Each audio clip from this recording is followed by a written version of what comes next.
পিঁপড়া ও পায়রার গল্প।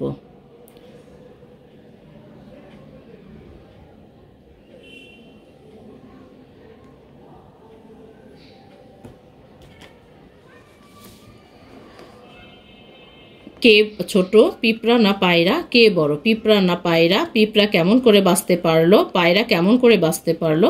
এই প্রশ্নের উত্তরগুলো আজকে আমরা গল্পটি পড়বো আর এই প্রশ্ন উত্তরগুলো শিখব। শিক্ষার্থীরা তোমরা কেমন আছো? নিশ্চয়ই ভালো আছো আর বেশি বেশি করে পড়াশোনা করছো। আজ আমরা আমার বাংলা বই প্রথম শ্রেণীর এই বইটা এর আগে 58 পৃষ্ঠা পর্যন্ত হয়েছিল, আজকে 59 পৃষ্ঠা থেকে শুরু করবো। চলো শুরু করা যাক। তো পাঠ 41, তুলির ঘর। তুলির ঘর অনেক কিছু আছে, দেখি তো তুলির ঘরে কি কি আছে। এখানে ছবি দেখি এবং দেখে শব্দ লিখি। এখানে তুলির ঘরে কি কি আছে সেই শব্দগুলো এখানে লিখে ফেলি। 1 নাম্বার পড়ার টেবিল, লিখি পড়ার টেবিল। 2 নাম্বার বিছানা, বিছানা। 3 নাম্বার আলনা।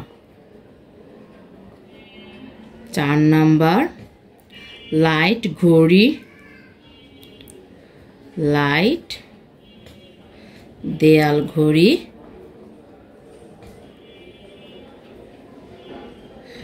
তারপরে এখানে বাদ্যযন্ত্র আছে, তবলা। চেয়ার লিখি, চেয়ার, বই। তারপরে তবলা, পুতুল, বল। আরো অন্যান্য জিনিস রয়েছে, জানালা রয়েছে, তারপরে হলো জুতা রয়েছে। আমরা এখানে 10টি লিখলাম। তারপরে পাঠ 42, ভোর হলো, কাজী নজরুল ইসলাম। ভোর হলো, দোর হলো, কুকুমনি উঠোরে, ওই ডাকে জুই শাকে, ফুল খুকি ছোট রে, খুলি হাল তুলি পাল, ওই তরি চলল, এইবার এইবার খুকু চোখ খুলল, আল সে নয় সে উঠে রোজ সকালে, রোজ তাই চাঁদা বাই টিপ দেয় কপালে। এখানে কবিতাটির অংশ বিশেষ রয়েছে। কবিতাটা বলি, দেখে দেখে কবিতার চরণ লিখি, দাগ টেনে শব্দের সাথে শব্দ মেলাই। এখানে দাগ টেনে শব্দের সাথে শব্দ মেলাই। চাঁদ, চাঁদের সাথে চাঁদ মামা। তারপরে আছে খুলি, খুলি হাল, হ্যাঁ খুলি হাল। তারপরে চোখ, টিপ হবে, চোখ, চোখ হলো খুলল, টিপ হবে কপালে। তাহলে চাঁদ মামা, খুলি হাল, চোখ খুলল, টিপ কপালে। পড়ি। পাখি গান গায়, দূরে উড়ে যায়, গান গেয়ে পাখি করে ডাকাডাকি। পাখিরা গান গায়, পাখিরা দূরে উড়ে যায়, পাখিরা গান গায় আর ডাকাডাকি করে, শব্দ বসাই। পাখি গান গায়, উড়ে উড়ে উড়ে যায়, লিখে ফেলি যায়। ওই দেখো গাছ, জলে ভাসে মাছ। তারপরে আকাশে গায়, মেঘ উড়ে যায়।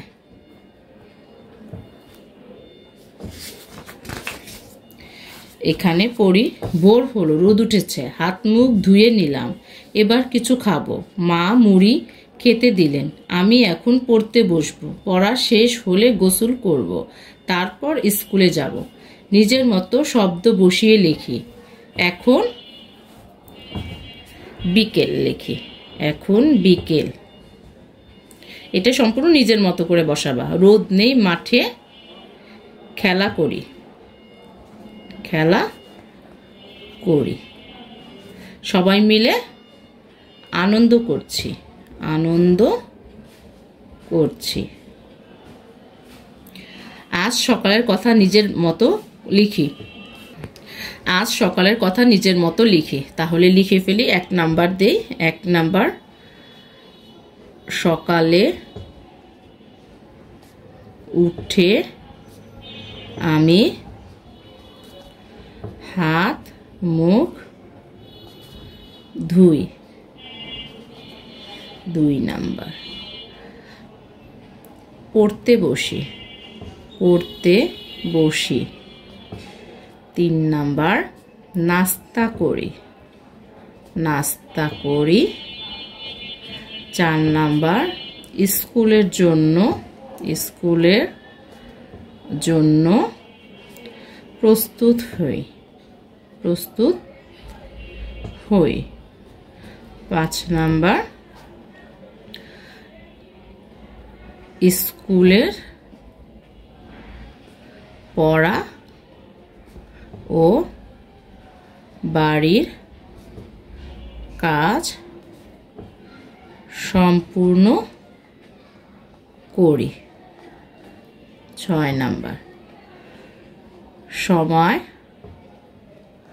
মতো স্কুলে যাই। 7 নাম্বার।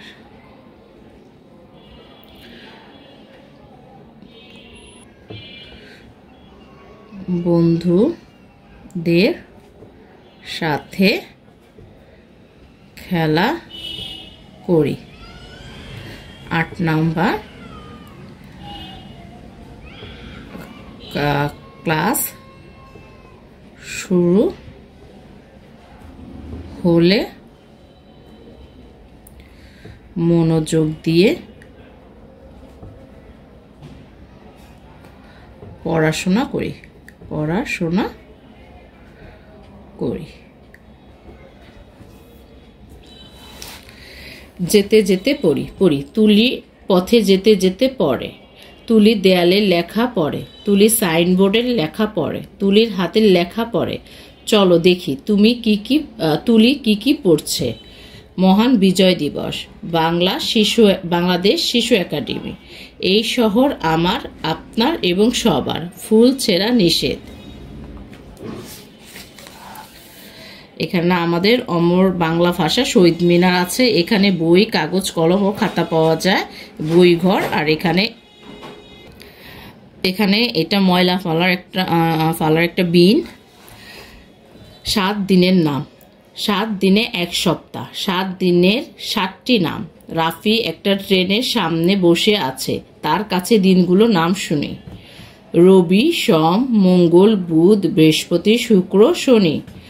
আমরা 7 দিনে অনেক কাজ করি। কখনো পড়ি, কখনো খেলি, কোনো দিন একেবারে ছুটি। রাফি 7 দিনের অনেক কাজ করে। গান শোনে, গান শেখে, ছবি আঁকে, সাইকেল চালায়, মাঠে খেলতে যায়, ছড়ার বই পড়ে, কাগজ কেটে ফুল বানায়, ছুটির দিনে বেড়াতে যায়। যুক্তবর্ণ শিখি। সপ্তাহ প ত সপ্তাহ। ট্রেন ট যোগ রফলা। তারপরে মঙ্গল ইয় যোগ গ। বৃহস্পতি দন্ত স যোগ প। শুক্র ক যোগ বসিনর। বারের নাম বলি ও লিখি। কোন দিনে কি কাজ করি তা লিখি। রবিবার।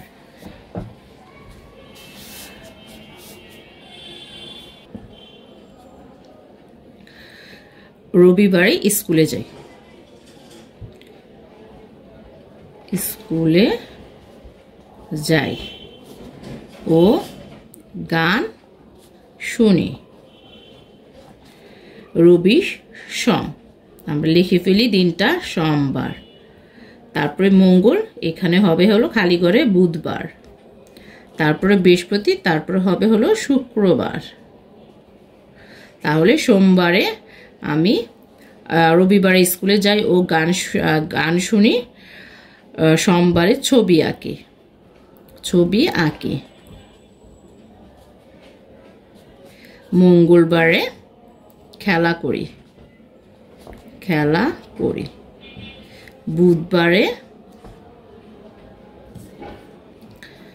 বুধবারে গান শিখি।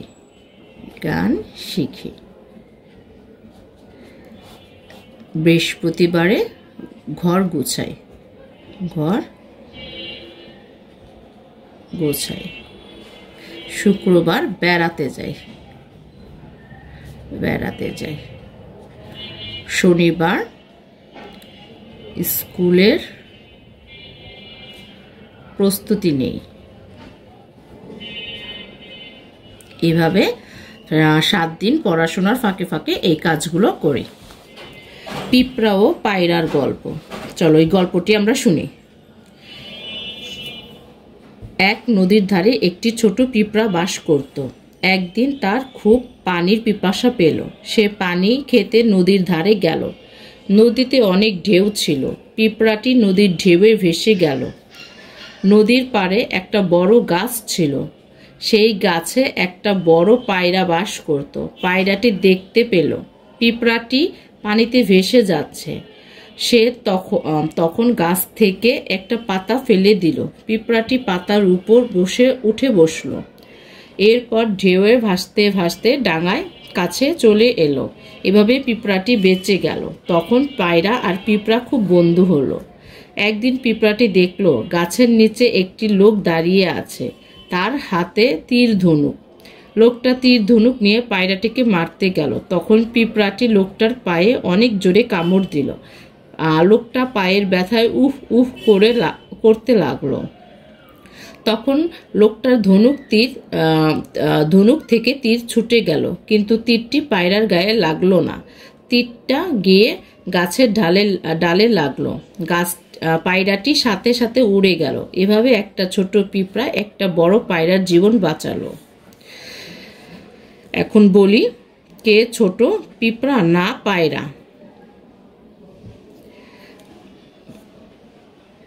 কে বড় পিঁপড়া না পায়রা? আচ্ছা, এবার এই প্রশ্নোত্তরগুলো আমরা লিখে ফেলি। কে ছোট পিঁপড়া না পায়রা? 1 নম্বরে লিখি পিঁপড়া ছোট। 2 নাম্বার, কে বড় পিঁপড়া না পায়রা? পায়রা বড়। পিঁপড়া কেমন করে বাঁচতে পারলো? 3 নাম্বার, পায়রার সাহায্যে বাঁচতে পারলো। পায়রা কেমন করে বাঁচতে পারলো? 4 নাম্বার, পিঁপড়া সহযোগিতায়